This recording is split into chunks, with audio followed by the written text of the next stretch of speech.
Hello everyone, welcome back to Nepal online school. स्वागत छ तपाईँहरूलाई हाम्रो आइडी बेस्ड लर्निङ प्लेटफर्ममा। हामी चाहिँ क्लास 9 को कम्पलसरी म्याथमेटिक्सको आज 116th क्लासमा छौँ है। र हामीले योभन्दा अगाडि चाहिँ एरिया अफ फोर वाल्स भन्ने टपिकमा रहेर त्यसको एक्सर्साइज होइन एक्जाम्पल चाहिँ सल्भ गरेको थियौँ र केही एक्जाम्पलहरू अझै बाँकी छ, हामी त्यो सल्भ गर्छौँ है त। ल, क्वेसन नम्बर 4 मा छ यहाँ के भनेको छ भन्दा find the cost of papering the walls of a room 12 meter long, 10 meter broad and 8 meter high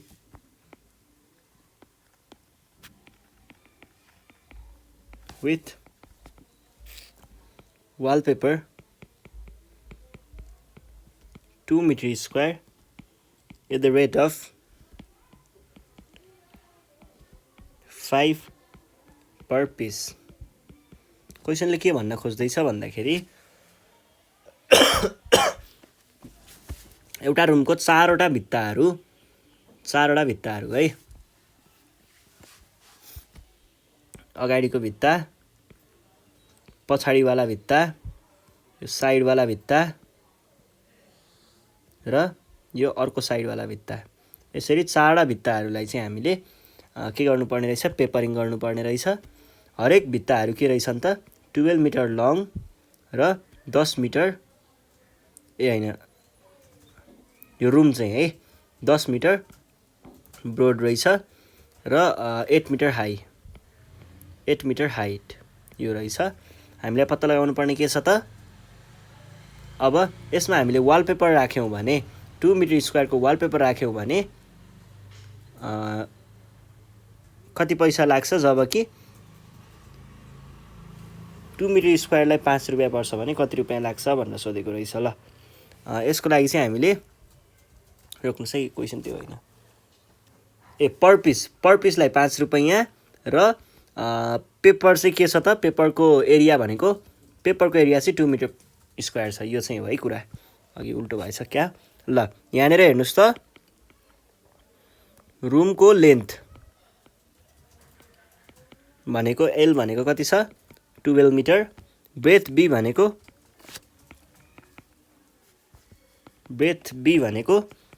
10 metre, height H भनेको 8 मिटर छ है। र रुममा नम्बर अफ वाल्स 4वटा छ। यो हुन त अब यो लेख्नु पर्थेन, त्यही पनि लेखिदिएको। अनि एरिया अफ वालपेपर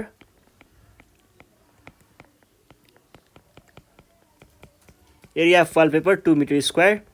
र rate of wallpaper equals to ₹5 per piece है। यो भयो। अब यसलाई गर्ने तरिका भनेको पहिला सुरुमा हामीले एरिया अफ फोर वाल्स निकाल्छौँ। एरिया अफ फोर वाल्स निकालिसके पछाडि त्यसबाट हामीले के निकाल्न सकिन्छ त, एरिया अफ फोर वाल्स आइसके पछाडि त्यहाँनिर हामीले नम्बर अफ पिसेस निकाल्न सकिन्छ। नम्बर अफ पिसेसलाई रेटले मल्टिप्लाई गऱ्यो भने ठ्याक्कै एन्सर आउँछ है। ल, यसको लागि सुरुमा चाहिँ हामीले के गर्नु पर्यो, area of four Waals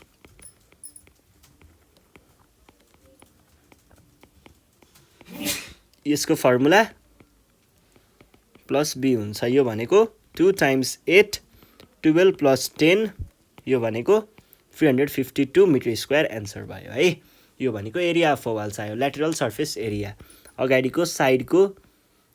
पछाडिवालाको area अनि साइडको वाला एरिया है। अनि त्यस पछाडि अब हामीलाई के चाहियो त, यो भनेको एरिया, त्यो वालपेपर लगाउनु पर्ने एरिया भनेको यो आयो। अब वालपेपरको के छ कुरा हेरौँ है। वालपेपरको कुरामा चाहिँ तपाईँहरूले जस्तै ल, यसलाई गर्ने दुईवटा तरिका छ है। एउटा तरिका भनेको युनिटरी मेथड लगाएर, एउटा भनेको फर्मुला लगाएर। फर्मुला लगाएर हेर्नु पर्दाखेरि नम्बर अफ पिसेस भनेको कतिवटा चाहियो त हामीलाई वालपेपर भन्ने कुरा हो। पिसेस n भनेको कति चाहियो area of four walls by area of wallpaper यो भनेको के भयो 352 metre square by 2 metre square यो भनेको कति आयो 176 मात्र आयो 176 वटा चाहिँ के चाहिने रहेछ हामीलाई पिसेस चाहिने रहेछ यो भनेको अनि कस्ट कति लाग्ने भयो टोटल कस्ट भनेको चाहिँ हामीले पहिल्यै पढिसकेको हो यो भनेको number of pieces times rate हुन्छ यो भनेको कति भयो 176 टाइम्स 5 यो भनेको 880 कुरा त ठ्याक्कै यही हो गर्नुपर्ने तर अर्को लोजिक अर्को छ है अर्को लोजिक भनेको चाहिँ के छ भन्दाखेरि हियर यहाँनिर के छ त हामीलाई पेन्ट गर्नुपर्ने यति एरियामा छ र एउटा पिस 2 मिटर स्क्वायरको एरियामा छ र यसलाई यो 2 मिटर स्क्वायर एरियालाई कति पर्छ यसलाई 5 रुपैयाँ पर्छ है भने पछाडि for 2 metre square it costs rupees 5 2 मिटरलाई 5 रुपैयाँ पर्छ for 1 metre square it costs unitary method लगाउँदाखेरि रुपिज 5/2 फर यसैलाई अब हामीलाई टोटल कतिमा लगाउनु पर्ने छ 352 metre square area it costs ठ्याक्कै यो युनिटरी मेथडको कन्सेप्ट हो रुपिज 5/2 इन्टु 352 यो भनेको पनि रुपिज 880 नै आउँछ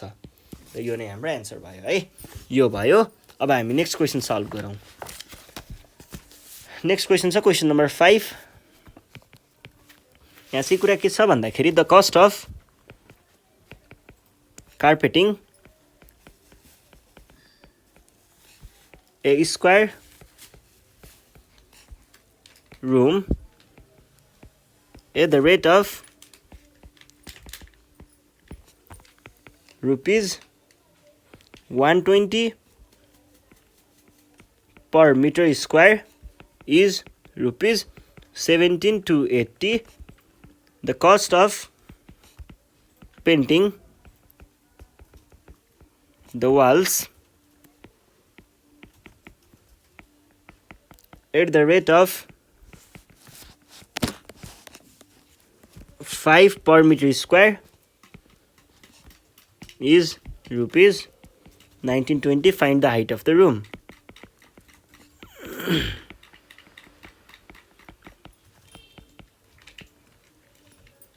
ल हेर्नुहोस् है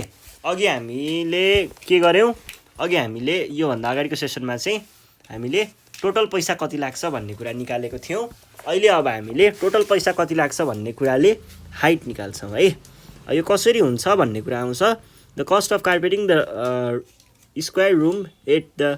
rate of this per metre square यो भयो the cost of painting the four walls at the rate of यति दुईटा मिसाएर हो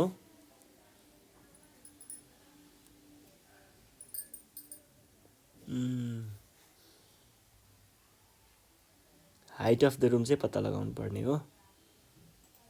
ए स्क्वायर रहेछ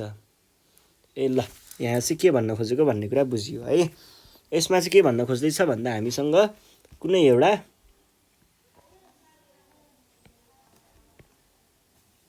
स्क्वायर सेपको रुम छ है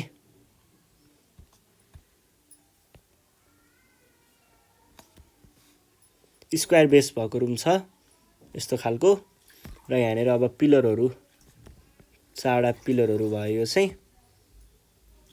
यति अग्लो नबनाम होला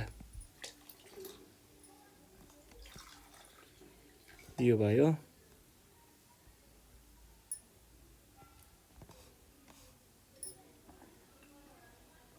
ल यो भनेको हाम्रो स्क्वायर वाला रुम भयो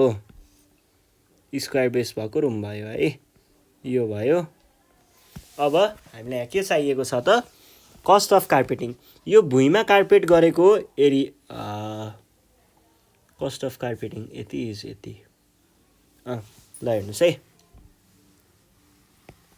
यो भुइँमा कार्पेट गरिएको रहेछ र कार्पेट गरेको रेट चाहिँ हामीलाई भनिएको छ है यसलाई कार्पेटिङ गरिएको छ यो भयो र यसलाई कार्पेटिङ गरेको रेट कति भनेको छ टोटल रेट भनेको 120 पर मिटर स्क्वायर छ र लागेको कति छ टोटल लागेको भनेको 17 to 80 छ। अब यसबाट हामीले के थाहा पाउन सकिन्छ यो दुईटा चीजबाट हामीले यसको एरिया पत्ता लगाउन सकिन्छ यसको एरिया पत्ता लाग्यो भने यसको लेन्थ पत्ता लाग्छ स्क्वायर हो लेन्थ पत्ता लाग्यो भने हामीलाई अर्को यहाँ फोर वाल्सको कुरा दिएको छ नि हो यो दुईटा कुराबाट चाहिँ हामीले त्यसको हाइट पनि पत्ता लगाउन सकिन्छ त्यसको लागि के गर्नुपर्छ भन्ने कुरा चाहिँ हेर्नुस् है सुरुमा हामीले एरिया अफ फ्लोरबाट लेन्थ पत्ता लगाउने अनि एरिया अफ फोर वाल्सबाट चाहिँ हाइट पत्ता लगाउने त्यसको लागि फर्मुलाहरुसँग खेल्दाखेरि एन्सर आइपुग्छ है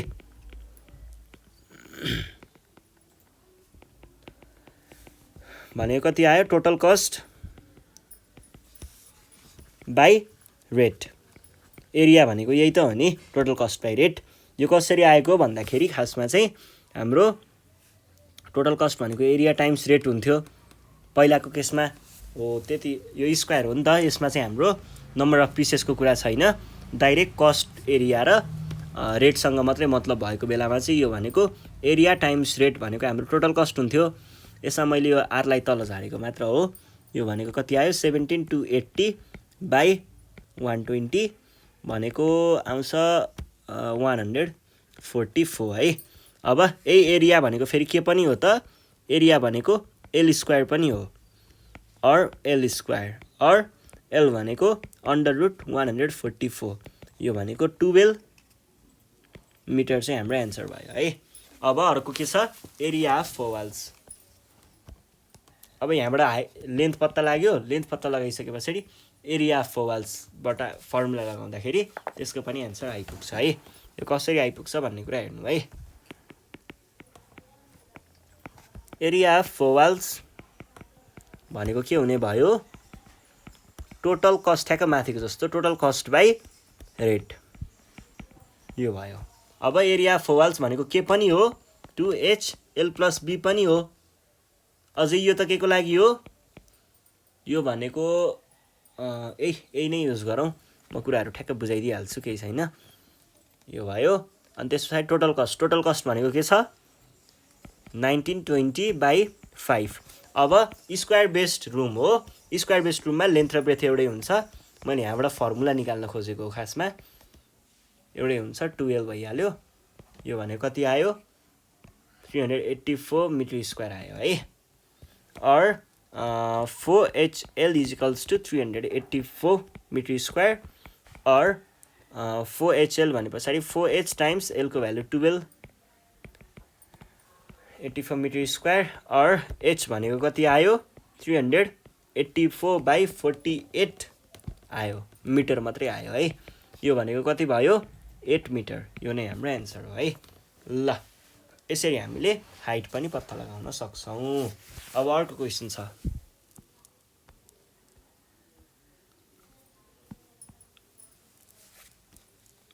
क्वेशन नम्बर 6 यहाँ के भनेको छ a room is twice as long as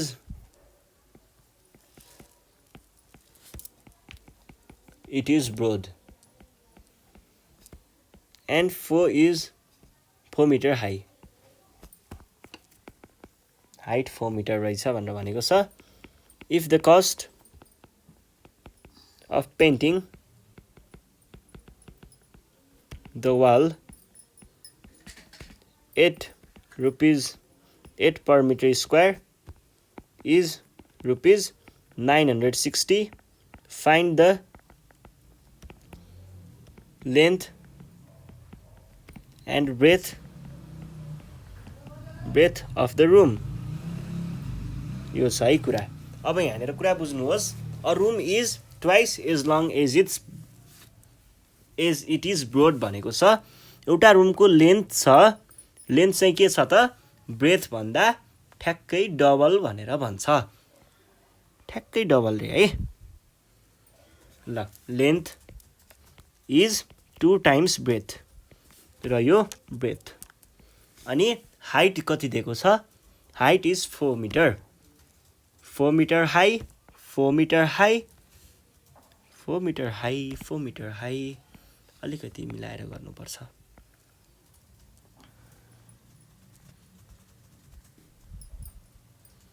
4 metre high 4 metre high 4 metre high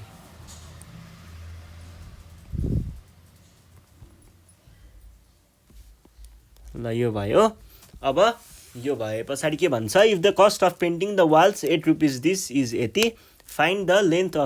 and breadth of the room ठ्याक्कै आएको जस्तै छ है हाम्रो चारवटा वालहरू चाहिँ पेन्ट गर्न खोजिएको रहेछ यो भनेको फ्रन्ट वाल भयो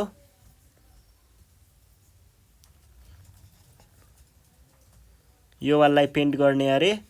अनि यो साइडको यो वाला वाललाई पनि पेन्ट गर्ने अरे अन्त सबै वाल पेन्टै गरे जस्तो देखिने पो भयो त यो वालालाई पनि पेन्ट गर्ने अरे है अब नगर्ने वालालाई पनि देखाउँछु म यो वालालाई पनि पेन्ट गर्ने अरे र यसको अब बेसलाई चाहिँ नगर्ने बेसलाई नगर्ने है यो वाला भाग चाहिँ नगर्ने वाला भयो र यो माथिको वाला भाग पनि नगर्ने वाला भाग भयो अब यहाँनिर के भनेको छ रुम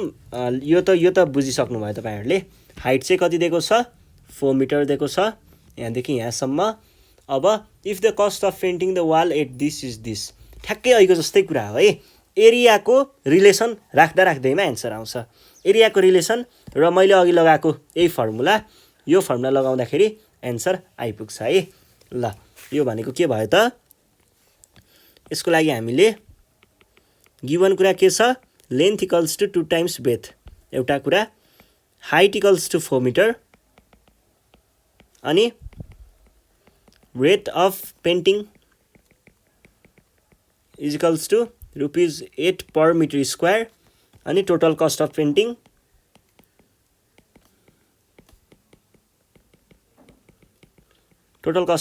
इक्वल्स टु ₹960 ल हेर्नुहोस् है यो भइसके पछाडि हामीलाई के थाहा छ त एरिया अफ 4 वाल्स टाइम्स अब यो बुझारै गराइदिए रेट भनेको खासमा टोटल कस्ट हुने हो अब एरिया अफ 4 वाल्स भनेको के हो एरिया अफ 4 वाल्स यो चाहिँ कस्तो खालको छ रेक्टेंगुलर छ रेक्टेंगुलरको एरिया अफ 4 वाल भनेको 2HL + B टाइम्स रेट भनेको रेट कति दिएको छ क्वेशनले ₹8 छ टोटल कस्ट कति छ ₹960 छ और 2H यो भनेको कति भयो HL हेर्नुस् है B भनेको कति भनेको छ यो H को भ्यालु पनि हामीलाई थाहा छ H को भ्यालु भनेको 2 टाइम्स यो सबै एकैचोटी गरिदिनु पर्यो 2 टाइम्स H भनेको 4 अनि L भनेको 2B + B टाइम्स 8 = ₹960 और 8 योबाट 8 आयो 8 र 8 64 भयो है 8 आयो 8 र 8 64 64 अनि त्यहाँ पछाडि यहाँबाट आयो 3B = ₹960 और 64 र 3 कति हुन्छ 180 4 192 192B = ₹960 और B भनेको कति आयो त 960 / 192 यो भनेको कति आउँछ 92 92 92 92 3 92 4 92 5 भनेको 5 आउँछ है यो भयो हाम्रो एन्सर ब्रेथ भनेको 5 मिटर देयरफोर लेन्थ भनेको 2 टाइम्स ब्रेथ भनेको 2 टाइम्स 5 मिटर भनेको 10 मिटर एन्सर है ल लेन्थ र ब्रेथ पनि आयो अब यो भइसके पछाडि यही हो सकियो है यो क्वेशन सकिहाल्यो ल आज हामीले यही कुरा पढ्यौं है र अब यो च्याप्टरको एउटा सानो रिभ्यू दिनु पर्दाखेरि हामीले कहिल्यै पनि कुनै मार्बल टाइल अथवा केही चीजको एरिया दिएको छ भने त्यतिखेर के हुन्छ त्यतिखेर टोटल कस्ट भनेको पिसको हिसाबमा कुरा गर्नु पर्दाखेरि टोटल कस्ट भनेको सधैँ number of pieces times rate हुन्छ र यदि एरियाको हिसाबमा कुरा गरेको छ पिसेसहरूको कुरा छैन एरियाको हिसाबमा कुरा गरेको छ भने टोटल कस्ट भनेको एरिया भनेको टोटल एरिया हामीले जहाँ पेन्टिङ अथवा कार्पेटिङ अथवा वालपेपरिङ जे गर्नुपर्ने हो पेभिङ के गर्नुपर्ने हो हैन त्यो ठाउँको एरिया टाइम्स रेट हुन्छ डाइरेक्ट हान्दिए हुन्छ है ल यही चीज थाहा भयो भने हामीले यही फर्मुलालाई तलमाथि गर्यो यताउता पार्यो घुमाएर आफ्नो एन्सर के हो त्यो चाहिँ निकाल्न सकिन्छ है ल आज हामीले यति नै गर्छौं यो भन्दा नेक्स्ट सिरिजमा चाहिँ हाम्रो यहाँनेर एक्सरसाइजहरु छ टन्नै छ है एक्सरसाइज सल्भ गर्ने छौं त्यतिखेर सम्मको लागि नेपाल अनलाइन स्कुल बिदा माग्न चाहन्छ तपाईहरु चाहिँ घरमा बसेर मज्जाले प्र्याक्टिस गर्नु पर्यो केही प्रब्लम भयो भने हामीलाई कन्ट्याक्ट गर्दा हुन्छ बरु है 9849595895 मा सम्पर्क गर्नु होला र साथीहरुलाई भिडियो शेयर गर्दै गर्नु पर्यो अनि सब्स्क्राइब गर्न चाहिँ बिर्सनु भएन है त ल धन्यवाद